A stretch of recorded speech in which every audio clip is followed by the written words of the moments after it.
ఈరోజు మన video topic ఏంటంటే ఒక మంచి ప్రాసెస్ ని ఎలా సెలెక్ట్ చేసుకోవాలి, అసలు ప్రాసెసర్ అంటే ఏంటి. కొంతమంది మొబైల్ షేప్ ని బట్టి వాళ్ళ డిస్ప్లే సైజ్ పెద్దగా ఉంటాయి, లేకపోతే వాళ్ళ మొబైల్ సైజ్ పెద్దగా ఉంటాయి, ఎక్కువ లావుగా ఉంటాయి, ఎక్కువగా వెయిట్ గా ఉంటాయి, వాళ్ళ మొబైల్ మంచిదని అనుకుంటారు. కానీ ఫోన్ కొన్న కొన్ని రోజుల తర్వాత ఆ ఫోన్ హ్యాంగ్ అవుతుంది. లైక్ ఇన్స్టాగ్రామ్ చూసేటప్పుడు కానీ, యూట్యూబ్ చూసేటప్పుడు కానీ ఫోన్ స్ట్రక్ అయిపోతుంది. అప్పుడు వాళ్ళు ఆలోచిస్తారు, ఎందుకు నా ఫోన్ అప్పుడే కొత్తగా కొన్నాను, అప్పుడు ఎందుకు స్ట్రక్ అయిపోతుంది అనేసి. కాకపోతే వాళ్ళకి తెలియకుండా వాళ్ళు ఒక మిస్టేక్ చేశారు. అదేంటంటే ప్రాసెసర్ ని వాళ్ళు చూడకుండా మొబైల్ ని తీసుకోవడం. సో ఇప్పుడు ప్రాసెసర్ ఎందుకు ఉపయోగపడుతుందంటే, ఒక బైక్ ఇంజిన్ ఎలాగో, ఒక కార్ కి ఒక కార్ ఇంజిన్ ఎలాగో, ఒక మొబైల్ కి ప్రాసెసర్ అలాగా. సింపుల్ గా చెప్పాలంటే ప్రాసెసర్ అంటే మీ మొబైల్ కి ఒక బ్రెయిన్ లాంటిది. మీ మొబైల్ ఎంత పెద్దగా ఉన్నా, ఎంత లావుగా ఉన్నా, ఒక వీక్ ప్రాసెసర్ అంటే ఒక సరిలేని ప్రాసెసర్ ని మీరు ఆ మొబైల్లో కంపెనీ వాళ్ళు కనుక పెట్టుంటే, ఆ మొబైల్ భిన్న హ్యాంగ్ అయిపోతుంది, తొందరగా చెడిపోతుంది.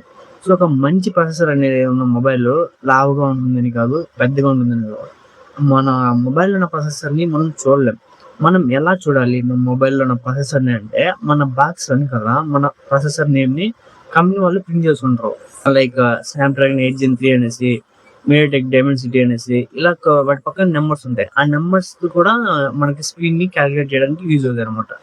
సో సింపుల్ గా చెప్పాలంటే, మీరు మొబైల్ ని చూస్ చేసుకునేటప్పుడు ప్రాసెసర్ ని చూస్ చేసుకోవాలి. ఎందుకంటే ఆ ప్రాసెసరే మీ కెమెరా క్వాలిటీని కూడా డిసైడ్ చేస్తుంది. చాలా మంది ఏం చేస్తారంటే, మొబైల్ కొనేటప్పుడు 200 మెగా పిక్సెల్ ఉందని, 100 మెగా పిక్సెల్ ఉందనేసి, 50 మెగా పిక్సెల్ ఉందనేసి కెమెరా తీసుకుంటారు.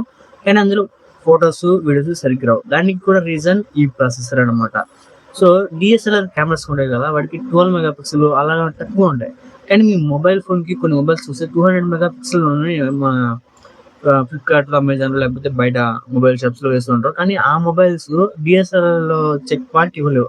200 మెగా పిక్సెల్ కదా, 12 మెగా పిక్సెల్ లో డిఎస్ఎల్ఆర్ కెమెరాలో క్వాలిటీ ఎక్కువ ఉంటుంది వాళ్ళు చెప్పేదానికంటే. ఇలా ఎందుకు జరుగుతుంది అంటే, డిఎస్ఎల్ఆర్ కెమెరాస్ లో ప్రాసెసర్ అనేది బాగా స్ట్రాంగ్ గా ఉంటుంది, పవర్ఫుల్ గా ఉంటుంది. అది 12 మెగా పిక్సెల్ అయినా కూడా వాటి లెన్స్ పెద్దగా ఉంటాయి, అండ్ ఆ ప్రాసెసింగ్ అనేది చాలా పవర్ఫుల్ గా ఉంటుంది. కానీ ఇందులో పేరుకు మాత్రమే మిమ్మల్ని క్లిక్ బైట్ చేయడానికి, ఆ మొబైల్ తీసుకోవడానికి చేసేలా వాళ్ళు 200 మెగా పిక్సెల్ వేస్తారు. కానీ అందులో వీక్ ప్రాసెసర్ ఉంటే అందులో ఫొటోస్ అనేవి మీకు సరిగ్గా రావు. ఐఫోన్ 13 12 మెగా పిక్సెల్ ఉన్నా కూడా ఆండ్రాయిడ్ ఫోన్స్ కంటే బెస్ట్ ఇప్పటికీ మంచి వీడియో కానీ ఫొటోస్ కానీ ఇస్తుంది. దానికి రీజన్ అందులో ఉన్న ప్రాసెసరే. సో ఇప్పుడు ప్రాసెసర్ గురించి మీరు తెలుసుకున్నారు. ఇప్పుడు ప్రాసెసర్ ఎలా సెలెక్ట్ చేసుకోవాలి? అందరికీ ఒకటే ప్రాసెసర్ అనేది సెట్ అవ్వదు, సరేనా? మీరు ప్రాసెసర్ని ఎలా సెట్ తీసుకోవాలంటే, మీరు హెవీ గేమింగ్స్, హెవీ ఎడిటింగ్, ఇలాంటి heavy daily tasking, heavy multi tasking ఇలాంటివి చేస్తారంటే, మీరు స్నాప్డ్రాగన్ 8 సిరీస్లో ఉన్న చిప్స్ ఉంటాయి కదా, Snapdragon 8 Gen 3, Snapdragon 8 Gen 4, Snapdragon 8 Gen 5 ఇలాంటి చిప్స్ ని మీరు కన్సిడర్ చేయాలి. దాని తర్వాత మీడియాటెక్ డైమెన్సిటీలో 9400, 9300 ఇలాగా 9 తో స్టార్ట్ అవుతుంది నెంబరు. ఆ చిప్స్ ని మీరు తీసుకోవచ్చు. హెవీ గేమింగ్స్ కి, హెవీ ఎడిటింగ్స్ కి, ఎవరైతే ఎక్కువగా మల్టీ టాస్కింగ్ చేయాలి, నాకు పర్ఫార్మెన్స్ నెక్స్ట్ లెవెల్ ఉండాలనుకుంటారో వాళ్ళు ఈ ప్రాసెసర్ ఉన్న మొబైల్ తీసుకోవచ్చు. అండ్ దానికంటే కొంచెం తక్కువ, ఎందుకంటే ఎక్కువ ఉండను, హై కంటే కొంచెం తక్కువ ఉండాలనే వాళ్ళు స్నాప్డ్రాగన్ 7 సిరీస్ ఉంటుంది. స్నాప్డ్రాగన్ 7 Gen 3, లేకపోతే 7 Gen 2 ఇలా ఉంటుంది. ఈ 7 సిరీస్ తీసుకోవచ్చు. మీడియాటెక్ లో డైమెన్సిటీ 8400, 8300 ఇలా 8 సిరీస్ తో స్టార్ట్ అవుద్ది. మీకు కొంచెం పవర్ తక్కువ ఉంటుంది, కాకపోతే మళ్ళీ అంత కాదు, పవర్ ఉంటుంది, కాకపోతే హై రేంజ్ కంటే కొంచెం తక్కువ. మిడ్ రేంజ్ కి వస్తే మీడియాటెక్ లోకి వచ్చినట్లయితే కనుక మీడియాటెక్ లో 7 తో స్టార్ట్ అవుద్ది. ఈ సిరీస్ అంతా మొత్తం మీడియాటెక్ 7400 ఇలా ఉంటది, మీడియాటెక్ 7300 ఇలా ఉంటాయి చిప్స్. ఈ చిప్స్ అనేవి మీకు మిడ్ రేంజ్ కి బాగా సెట్ అవుతాయి. మళ్ళీ అంత తక్కువ పర్ఫార్మెన్స్ ఏమి ఇవ్వవు. మీరు ఎవరైతే మొబైల్ మీడియం యూజ్ చేస్తాం అనుకుంటారో, లైక్ యూట్యూబ్, ఇన్స్టాగ్రామ్ చూస్తూ ఉంటాము, హెవీ టాస్క్ యూజ్ చేస్తూ ఉంటాము, అంతే హెవీ గేమింగ్స్ ఆడతాము హెవీ గేమింగ్స్ ఆడము అనే వాళ్ళు ఈ ప్రాసెసర్ ని తీసుకోవచ్చు. అలాగే స్నాప్డ్రాగన్ అయితే స్నాప్డ్రాగన్ 6 Gen అని ఉంటుంది, దాన్ని మీరు కన్సల్ట్ చేయొచ్చు. చాలా తక్కువ అంటే ఎంట్రీ లెవెల్లో కొన్ని చిప్స్ ఉంటాయి. ఆ చిప్స్ మీకు డైలీ టాస్క్, మన పేరెంట్స్ లా ఉంటారు కదా, వాళ్ళకి మాత్రమే సెట్ అవుద్ది. ఇన్స్టాగ్రామ్, యూట్యూబ్ చూసుకోవడానికి, వీడియో కాల్స్ చేసుకోవడానికి, ఫోన్ కాల్స్ చేసుకోవడానికి అంతకు మించి ఆ చిప్స్ పనికి రావు. అవేంటంటే స్నాప్‌డ్రాగన్ 8 జెన్ 1, స్నాప్‌డ్రాగన్ 685, 680 ఇలాంటి చిప్స్ అన్నమాట. అండ్ మీడియాటెక్‌లో అయితే డైమెన్సిటీ 6020 అండ్ డైమెన్సిటీ 700 ఈ చిప్స్ అనేవి ఎంట్రీ లెవెల్ అన్నమాట. ఇంక దీనికంటే తక్కువ చిప్స్ మీరు గనుక బై చేస్తే అవి కంప్లీట్ హ్యాంగ్ అయిపోతాయి. వాటి జోలికి వెళ్ళకండి. ఇందులో G95, G85, G91 ఇవి కూడా ఎంట్రీ లెవెల్ చిప్స్ అన్నమాట, ప్రాసెసర్స్.